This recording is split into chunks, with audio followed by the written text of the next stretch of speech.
Hello friends, कैसे हैं आप लोग। आई होप आप सभी अच्छे ही होंगे। तो फ्रेंड्स, आज हम फिर आपके लिए लाए हैं top 10 most important previous year का क्वेश्चन, जो कि फ्रेंड्स विभिन्न एग्जामों में पूछे गए। तो फ्रेंड्स, आज उनका डिस्कशन करेंगे विद एक्स्ट्रा फैक्ट के साथ वे सारे क्वेश्चन का। तो आप लोग वीडियो के अंत तक बने रहिएगा। तो चलिए शुरू करते हैं। पहला क्वेश्चन है कि संयुक्त राष्ट्र संघ यानी कि UNO United Nation of Organization का मुख्यालय कहाँ पर स्थित है। इसका हेडक्वार्टर बताना आपको कहाँ पे स्थित है। ऑप्शन है आपको वाशिंगटन, न्यूयॉर्क, फिलाडेल्फिया, लंदन। तो इसका आंसर होगा ऑप्शन बी यानी कि न्यूयॉर्क। अमेरिका के न्यूयॉर्क शहर में संयुक्त राष्ट्र संघ का मुख्यालय स्थित है। फ्रेंड्स, आप इसे ध्यान में रखिएगा। फ्रेंड्स, इससे रिलेटेड हम कुछ मोस्ट इंपोर्टेंट क्वेश्चन बता दे रहे हैं, आप लोग नोट भी कर लीजिएगा और याद भी कर लीजिएगा। तो फ्रेंड्स, हेडिंग होगा यूएनओ यानी कि United Nation of organisation.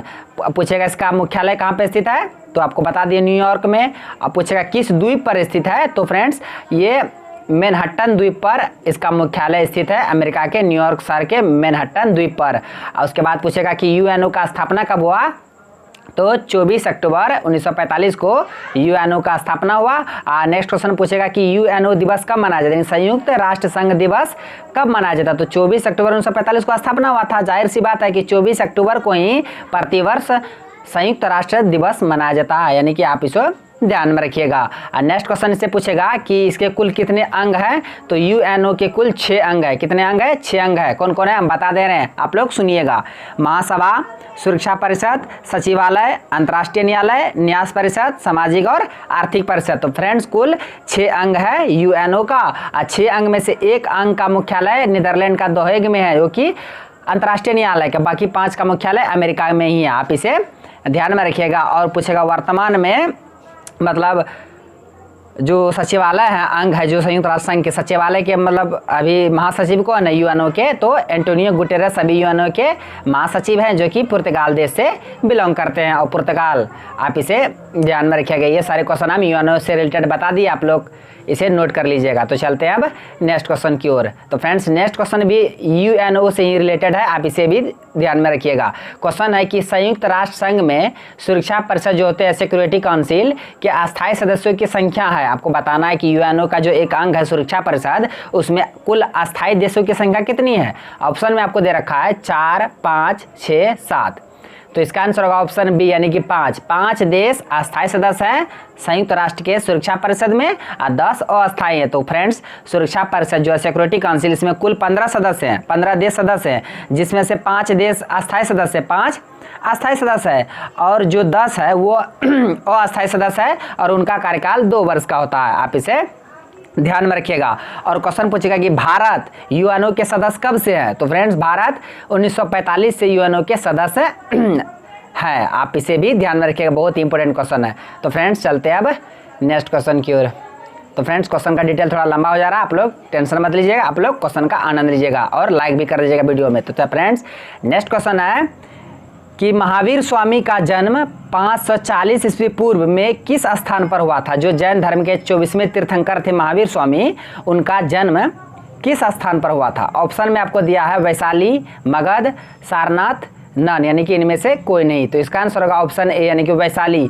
Vaishali के कुंड ग्राम में महावीर स्वामी का जन्म 540 ईस्वी पूर्व में हुआ था और इसका मृत्यु हुआ था 468 ईस्वी पूर्व में। कहाँ पे? पावापुरी में। आप ये दोनों को याद रखिएगा, जन्म 540 ईस्वी में वैशाली के कुंड ग्राम में और मृत्यु पावापुरी में 468 ईसा पूर्व में।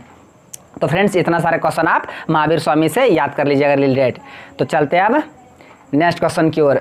नेक्स्ट क्वेश्चन है कि सांची के स्तूप का निर्माण किसने बनवाया था, जो निर्माण था किसने किया था सांची के स्तूप का।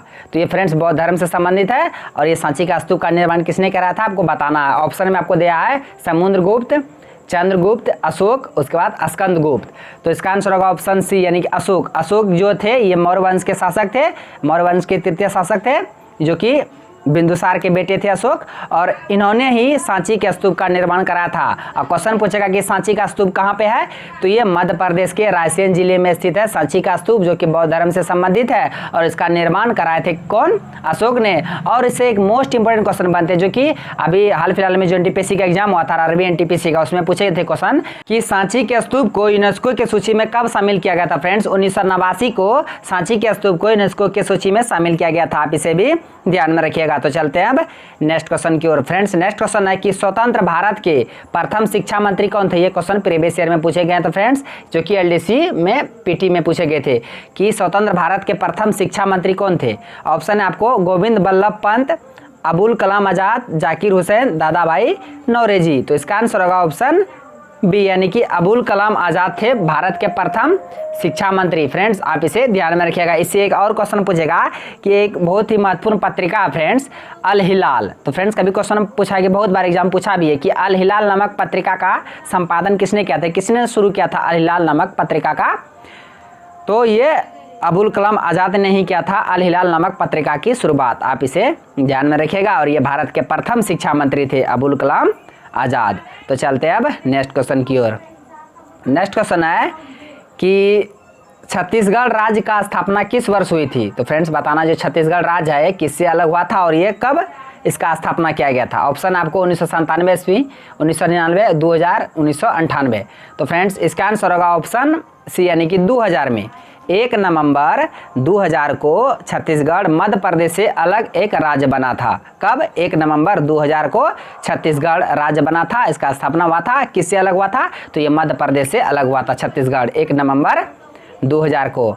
तो चलते हैं अब नेक्स्ट क्वेश्चन के। फ्रेंड्स ये सारे क्वेश्चन प्रीवियस ईयर में पूछे गए हैं, आप लोग इसे ध्यान में रखिएगा। क्वेश्चन तो बस जो क्वेश्चन था हम उसको बता दिए, लेकिन इसके अलावा जो एक्स्ट्रा फैक्ट बताते हैं आप लोग उसे नोट कर लीजिएगा और याद भी कर लीजिएगा, बहुत इंपॉर्टेंट होंगे। तो नेक्स्ट क्वेश्चन है फ्रेंड्स कि कबीर किनके शिष्य थे।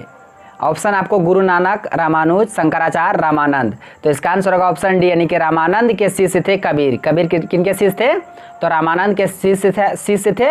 और जाके कबीर से एक बहुत ही इंपॉर्टेंट क्वेश्चन बनते हैं कि ये कबीर का एक बहुत ही महत्वपूर्ण रचना था बीजक। तो बीजक किसकी रचना है, तो फ्रेंड्स तो बीजक कबीर की ही रचना है बीजक। आप इसे ध्यान में रखिएगा, बहुत ही इंपॉर्टेंट क्वेश्चन है। तो चलते हैं अब नेक्स्ट क्वेश्चन की ओर। तो फ्रेंड्स नेक्स्ट क्वेश्चन है कि अर्जुन पुरस्कार किस क्षेत्र में दिया जाता है। ऑप्शन आपको दिया है खेल, सिनेमा, प्रशिक्षक, पत्रकारिता। तो फ्रेंड्स इसका आंसर होगा ऑप्शन ए, यानी कि खेल के क्षेत्र में अर्जुन पुरस्कार दिए जाते हैं। और इस बार मतलब जो 2020 में जो राजीव गांधी खेल रत्न पुरस्कार दिया गया फ्रेंड्स, 5 व्यक्ति को दिया गया, आप उन्हें भी याद रखिएगा। लेकिन ये जो अर्जुन पुरस्कार है ये खेल क्षेत्र से संबंधित है। उसके बाद ऑप्शन में आपको बी सिनेमा के क्षेत्र में दादा साहेब फाल्के पुरस्कार दिया जाता है। उसके बाद प्रशिक्षक के क्षेत्र में दिया जाता है द्रोणाचार्य पुरस्कार। उसके बाद पत्रकारिता के क्षेत्र में बहुत ही मतलब महत्वपूर्ण पुरस्कार है एक पुलित्जर पुरस्कार, जो कि पत्रकारिता के क्षेत्र में दिए जाते हैं पुलित्जर पुरस्कार। आप इसे ध्यान में रखिए सारे क्वेश्चन को कि कौन सा मतलब क्षेत्र में कौन कौन सा पुरस्कार दिए जाते हैं। तो चलते हैं अब नेक्स्ट क्वेश्चन की ओर। नेक्स्ट क्वेश्चन है कि भारत का लगभग पूरा क्षेत्र किस गोलार्ध में स्थित है। नहीं भारत, आप बताना जो भारत है फ्रेंड्स हम लोग का जो जिस देश में रहते हैं लोग भारत, ये भारत किस गोलार्ध में स्थित है। ऑप्शन में आपको दिया है दक्षिणी एवं पश्चिमी गोलार्ध, उत्तरी एवं पूर्वी गोलार्ध, दक्षिणी एवं पूर्वी गोलार्ध। उसके बाद इनमें से कोई नहीं। तो इसका आंसर होगा ऑप्शन बी, यानी कि उत्तरी एवं पूर्वी गोलार्ध में हम लोग का भारत देश स्थित है। कहाँ पे है, उत्तरी एवं पूर्वी गोलार्ध में। अगर ऑप्शन ऐसे देता उत्तरी गोलार्ध, पूर्वी गोलार्ध, इनमें से कोई नहीं, तो फ्रेंड्स आप तब मारिएगा आप उत्तरी गोलार्ध। लेकिन यहाँ पे ऑप्शन घुमा के दे दिया, यहाँ उत्तरी पूर्वी दिया। तो आप इसे ध्यान में रखिएगा कि उत्तरी पूर्वी गोलार्ध में भारत देश स्थित है। कहाँ पे, उत्तरी पूर्वी गोलार्ध में। तो चलते हैं अब नेक्स्ट क्वेश्चन, और ये आज का लास्ट क्वेश्चन है, टॉप 10 क्वेश्चन का आज ये लास्ट क्वेश्चन है कि भारतीय मानक समय तथा ग्रीनविच मध्य समय में कितना अंतर है। घंटे में आपको बताना कि भारतीय मानक समय और ग्रीनविच समय में कितना अंतर है। ऑप्शन आपको दिया है 4.5 घंटा, 5.5 घंटा, 4 घंटा, 5 घंटा। तो इसका आंसर होगा ऑप्शन बी, यानी कि 5.5 घंटा है भारतीय मानक समय और ग्रीनविच समय के बीच। तो फ्रेंड्स देखिए इसके बारे में बताते हैं, आप लोग ध्यान से सुनिएगा। जो भारत जो है ना फ्रेंड्स, भारत में 82.5 डिग्री जो पूर्वी देशांतर है वो इलाहाबाद के निकट नैनी से गुजरती है। और यही इन्हीं को मतलब इन्हीं समय को भारतीय मानक समय कहा जाता है। यह समय ग्रीनविच समय से 5.5 घंटा आगे रहता है।